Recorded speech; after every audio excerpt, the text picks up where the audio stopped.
আসসালামু আলাইকুম প্রিয় দেশবাসী, কেমন আছেন সবাই? আশা করি আলহামদুলিল্লাহ ভালো আছেন।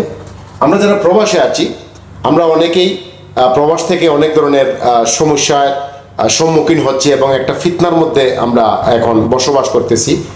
সেটা হচ্ছে এই যে পতাকা, এই লাল সবুজের পতাকাটা, এই লাল সবুজের পতাকাটা সবাই বলে সেটা আমার পতাকা, আমার দেশ।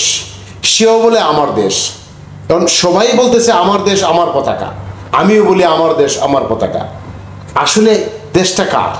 পতাকাটা কার? আমি পরিশেষে আল্লাহ সুবহানাহু ওয়া তাআলার কাছে এটাই বলি যে আল্লাহ, এটা হচ্ছে তোমার দেশ, তুমি হচ্ছে সার্বভৌমত্বের মালিক, তুমি হচ্ছে আসমান জমিনের বাদশাহ, আমরা হচ্ছি তোমার এই জমিনের প্রতিনিধি। হে আমার রব, তুমি একটা ফায়সালা করে দাও যে আসলে দেশটা কোথায় এবং দেশটা কার এবং কে এই দেশের তোমার এই ভূখণ্ডের মধ্যে বসবাস করার অধিকার রাখে। হে আমার রব, তুমি কবুল করো আমাদের দোয়া। আমাদের দেশের সকল মানুষের জান মাল রক্ষার্থে তুমি হেফাজত করো আমার এই দেশের সার্বভৌমত্বের এই লাল সবুজের পতাকাকে।